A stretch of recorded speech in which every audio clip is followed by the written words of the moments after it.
Welcome back to Buffalo Niagara Waterkeepers Podcast, Between Two Great Lakes. I'm Adam Zaremski.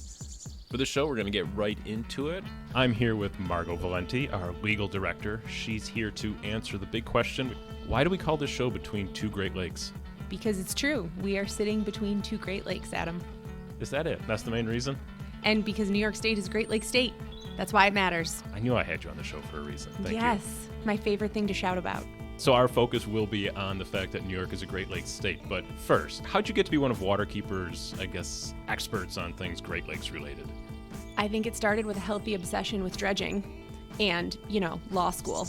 Okay. I came to Waterkeeper from a Great Lakes policy background. I had worked for a Great Lakes organization in Michigan, and in addition to my legal role, I do a lot of our policy work, which is all Great Lakes focused at the state level and regional level.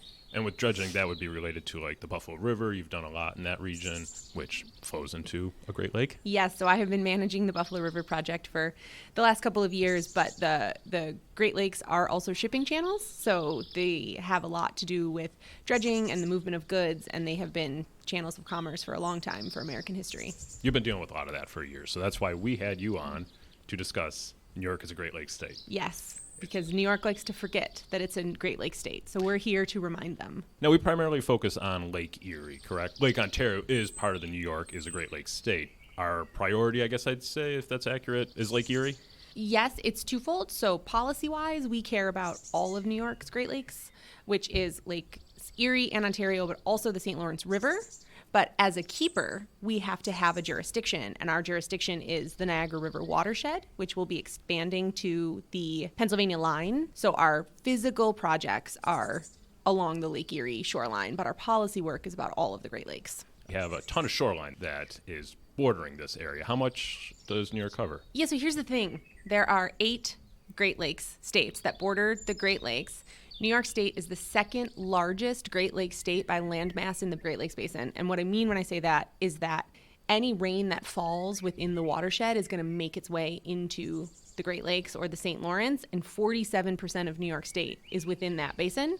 We have over 700 miles of shoreline, which, for our downstate friends, I did Google, it is less than Long Island, unfortunately. We wanted to say we were bigger. We hoped. We really hoped. But it's still, that's a huge amount. 700 miles of shoreline? Yes.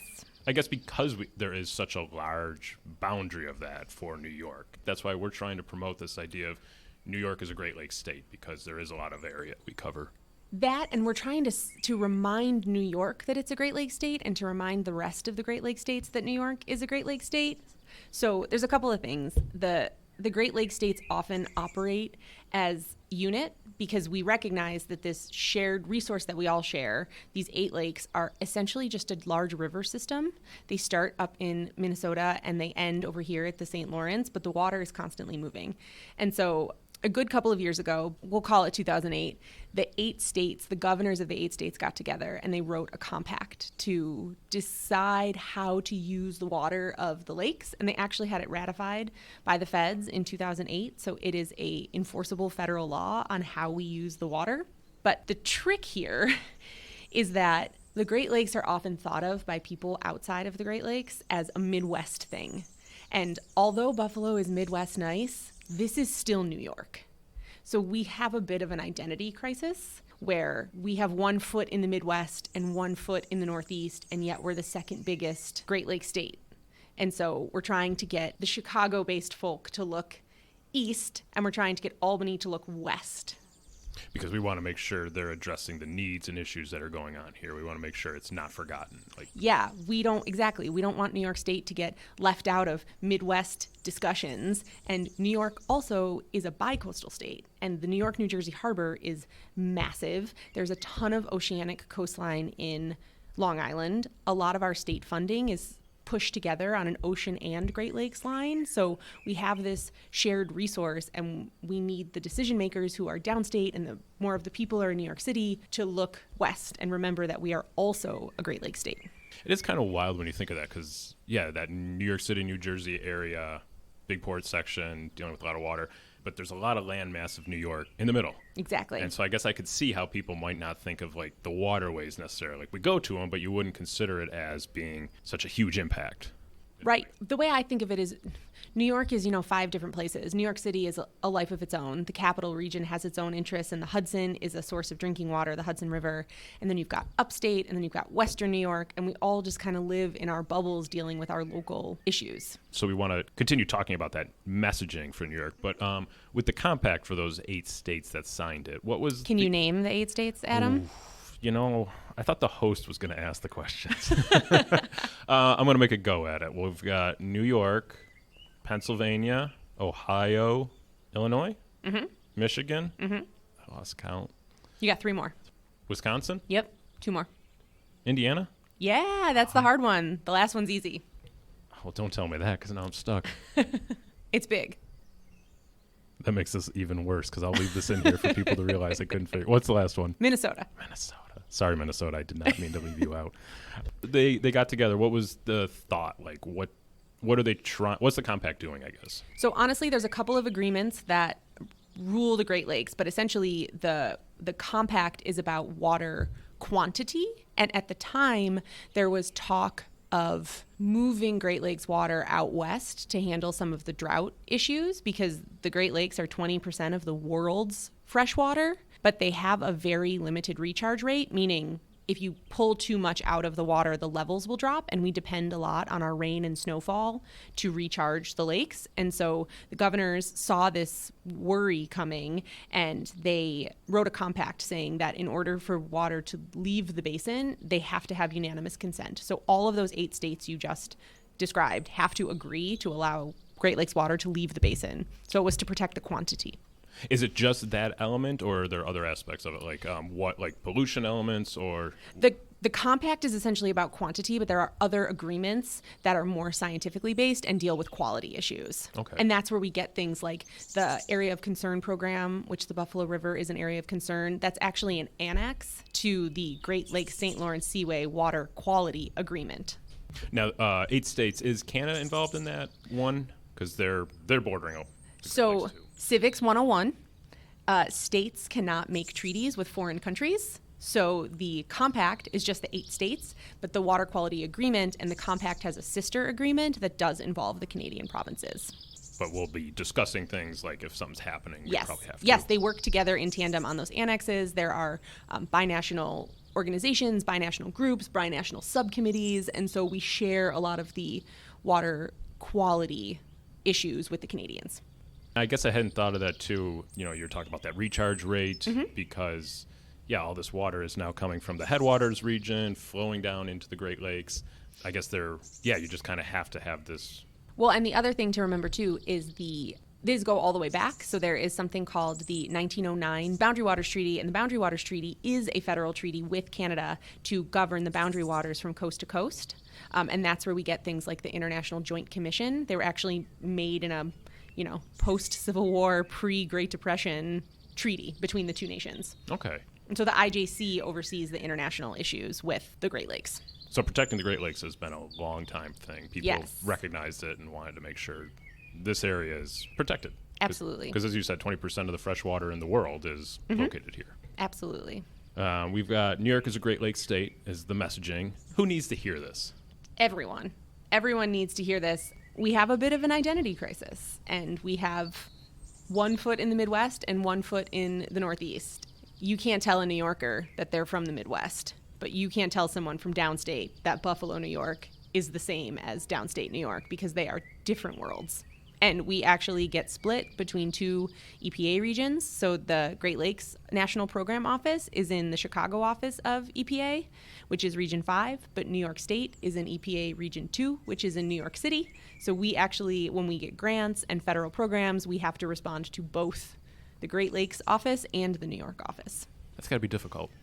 It can be incredibly confusing for everyone, but it's just why we're here constantly reminding everybody that New York is also a Great Lakes state, and it's the New York City office of the EPA needs to also know about the Great Lakes issues, even though those people are in Chicago. We're the bridge between the East and West. Does it seem like, maybe from your experience or from past years of working on Great Lakes, has there been elements of Lake Erie, Lake Ontario shorelines being left out of discussions, or New York being left out, where the Midwest, like you're saying, Yeah, I have seen a presentation from a federal agency that will not be named that ended at Ohio. Sometimes the Great Lakes maps end at Pennsylvania. And when you ask them why, they say, well, because this is a Midwest report. New York State is the second largest Great Lakes state. Oh, it is so infuriating to me. I have seen a group of humans from Michigan came over to give us a presentation, and they titled it Midwest, and they were lovingly attacked to never refer to New Yorkers as the Midwest. So even people who are bordering it, part of this compact that you talked about, they almost, not that they don't recognize it, but maybe they just don't think about it as much. And Exactly. We're in a curious position where if it's not forefront in your brain, like, my drive to work every day is along the Lake Erie coast for the entire 10 miles that I'm driving to the city. And if it's not in your face every day, you're not going to think about the issues. You're not going to think about where is my drinking water coming from. And this is the source for the city of Buffalo drinking water for a lot of Erie County. It's recreation, it's tourism, it's fishing.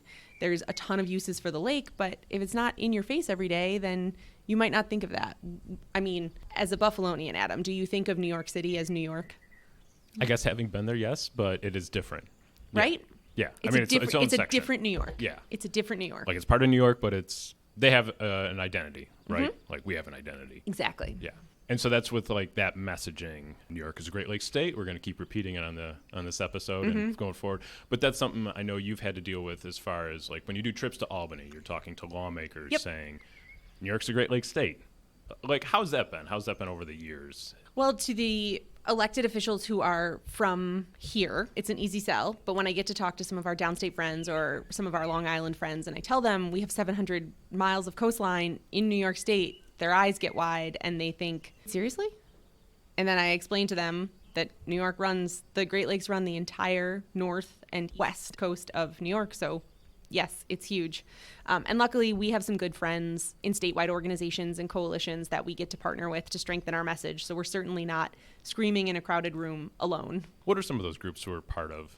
We work a lot with our statewide friends at Citizens Campaign for the Environment, who does have a Buffalo office, Environmental Advocates of New York, Audubon, the Nature Conservancy, lots of state and national organizations who do care deeply about the Great Lakes. And then we also partner on the other side, which is always one foot in each camp, with some of the regional groups. Like New York is a member of the Great Lakes Commission. All of the Great Lakes states have an appointee to the Great Lakes Commission, which was actually created by the legislation that ratified the compact. They created the Great Lakes Commission, which is headquartered in Ann Arbor, Michigan.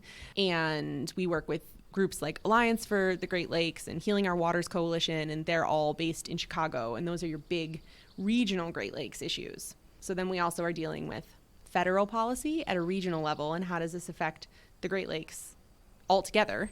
And then we're dealing with New York State policy, and how do we make sure that we get funding and proper protections and what we need at a state level. So when you go and you're talking to some of the politicians who might not know, or you're kind of informing of this, what are the key points you want them to know when you're informing them about New York as a Great Lakes state? When we're talking to our politician friends, we want them to know that, honestly, what some of the critical issues are in the Great Lakes, because they're not the same as they might be in the ocean. You know, we don't have as many cute, fuzzy animals that we can sell them on, although the river otters are coming back, which is wildly important, and they are... For anyone listening, the river otters are the ones that hold hands when they sleep so they don't float apart. Those are river otters, and they're coming back. But we have different issues than some of the ocean side, and most importantly, the ocean isn't drinking water. The Great Lakes are our source of drinking water. Buffalo being the second largest city in New York State, we have some of the most sophisticated infrastructure, so we end up taking on some of the waste for some of the state. And so then when you want to start talking about water quality issues and things like PFAS in our discharge water is also our drinking water, and this is heavily regulated. I don't want to scare anyone. We're not in any kind of like grave danger, but just having the millions of people who drink from the Great Lakes Basin, we highlight that. We highlight the on the ground problems, which can often be erosion or the need for a habitat betterment along the shorelines, coastal resiliency. We've been doing a lot on wetland protection and the difference between freshwater wetlands. Like, there are two different laws for freshwater wetlands and tidal wetlands. Gotcha. And so by sharing that message about, like how big the Great Lakes are along New York State, that can then inform them, and explaining that to politicians, people in power, like why we want to make these changes or when they're making laws and stuff like that. Yep. And unlike some of our larger organization friends, the keepers often provide, because there are other keepers. There's the Hudson River keeper, there's the Peconic Sound keeper, there are other keepers in New York. We have an affiliate group in Chautauqua Lake, and we work with our keeper family as well. I should have mentioned them earlier, but the keepers often provide the boots on the ground. So we're showing up to these policy conversations, not saying like this is good generally for New York, but saying here's a map. You know, we're talking with Albany about plastic pollution, and there's the Attorney General's lawsuit against Pepsi about plastic pollution. And due to our work on the ground, we're able to show up to those conversations and say, last year we picked up this many thousands of pounds of trash, and guess what? 81% of it was plastic. And we know that because we have the data, and the data then helps inform better policies. Right. So with this push on New York as a Great Lakes state, I hope people keep this in their mind as they're listening. New York is a Great Lakes state. New York is a Great Lakes state. Are we seeing success with this messaging? Well, it's a little easier to sell success when you have successful things. So Buffalo has, I don't have to tell you or the people listening that we have a rich industrial history, and that the Buffalo River was at one point purple. It was dead, according to the Federal Department of State, incapable of sustaining life. And so Lake Erie was considered dead. I never heard the purple part. Yes, the Buffalo River was purple because if you've ever heard of the Buffalo Color Peninsula, we still call it Buffalo Color. It was home to the Buffalo Color factory, which made indigo dye for jeans. And because this was before there were environmental laws and regulations that came out in the 70s, they would just discharge the dye into the river, so the river would actually be purple. Huh. So this is where we started, and now we're talking about a healthy tourism industry. As I mentioned, the river otter are coming back. We are seeing more sturgeon, and sturgeon are actually prehistoric fish that are like baby dinosaurs, and they live on the bottom of the lake, so they're harder to find, but we have protected habitat for sturgeon spawning right off of the outer harbor in the city of Buffalo. And when you can sell success, it's easier to remind people that they want to protect places they want to be. And we've actually seen a report came out a few years ago that said that most of the money from, it's called the Great Lakes Restoration Initiative, it's a pot of federal funding that is used just for Great Lakes projects. It has shown a 3-to-1 return on investment in projects in the Great Lakes, but in the city of Buffalo specifically, we have over a 4-to-1 return on investment. So we're seeing people who want to live on the water. You used to go out to the Buffalo River 10 years ago and you wouldn't even know it was there. And now on a summer day, you can walk across the kayaks. And so then you're talking tourism dollars and you're talking economic development. And now you're getting people's attention. But it all starts with water quality. So this is a huge success story. Right. And it's an ever ongoing aspect that we have to continue pushing the message, continually doing the work to. Yeah, we got rid of industrial contaminants, and the Buffalo River has lost a lot of its really nasty heavy metals and PCBs, which I am not going to try to say polychlorinated biphenyls, which is what I actually think it is. But now we're talking about PFAS. Now we're talking about microplastics. Now we're looking at policies to mitigate what we call emerging contaminants. And PFAS isn't even really emerging anymore. It's being regulated at the state and federal level. So it's just ever ongoing, and it's a constant state of protection. Are there any things coming up in the future with some of our partners along the Great Lakes, or with the compact, with the governors? Is there anything in the works as far as people might be interested to know about, or things that are being worked on to improve the Great Lakes? The biggest test of the compact came out actually a good number of years ago, like pre-pandemic, probably 2017, and that was what's called the Waukesha diversion. And there's a city in Wisconsin called Waukesha, and they straddle the Great Lakes Basin, and so they had to actually make a request to divert Great Lakes water for drinking water because they had depleted their own drinking water wells. And I believe that they were successful, and so there is been a test of the compact in that way. But essentially, we're all working on water quality. We all, meaning the regional Great Lakes family, is working on water quality. We are looking at the AOC program, so the Buffalo River is an area of concern. The areas of concern, we could nerd out for a long time, Adam, but there's 40 of them in the Great Lakes Basin across all 8 states and the Canadian provinces. And they're the most polluted areas in the Great Lakes. So in New York, that is the Buffalo River, 18 Mile Creek in Niagara County, the Niagara River, the Rochester embayment, and a portion of the St. Lawrence at Akwesasne, so up in St. Regis Mohawk territory by Messina, New York. The AOCs are continuing to better their metrics and get off of this area of concern list, which is the goal, so that you're no longer the most polluted place in the Great Lakes. And Buffalo River is almost there. Rochester will be done this year, so we're making huge strides. And then policy-wise, we're really looking at how can we continue lessening the PFAS that's being discharged into the water, and how can we lessen the plastics that are getting into the water. And so we're really looking at, stopping things at the source. That's been our big talk that people can hear about. And wetlands. We got a pretty big upgrade to our wetlands regulation in the last couple of years, and so there'll be new wetlands protections coming out at the state level in the next couple of years, which is hugely important. Right, as you mentioned earlier, because it's this idea of everything's kind of flowing into the Great Lakes from the headwaters and wetlands, and trying to protect it so that these Great Lakes are healthy and vibrant. Yeah, our wetlands work in both directions. They help to protect against erosion, and wetlands are, just as they describe, they're supposed to get wet, so they flood, and then they provide flood mitigation efforts. And upstream, they help to filter water and hold in pollutants to keep them from getting downstream. So our wetlands protection is critical. Nice. Is there anything else you want to add about our topic today? What do you want to tell people? What do you want to leave them with? Yeah, I want to leave people with the idea that New York is a Great Lakes state, and that it's a beautiful gift that we get to live on the water, and we have this resource out our back door. And Buffalo is also actually one of the only waterfront west-facing cities. So we are one of the only cities in America that gets those beautiful sunsets over the water. It's a gift, and I want people to remember that our Great Lakes are a one-time present from Mother Nature, and we have to protect them. Well, thank you, Margaux. Thank you, Adam.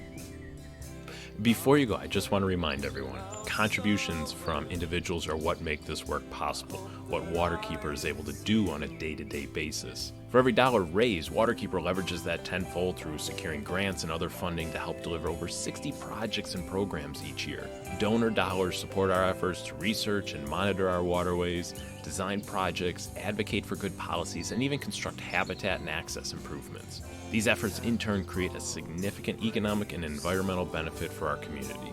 In some cases, like our Buffalo River restoration, it has been shown to create a 40-to-1 return.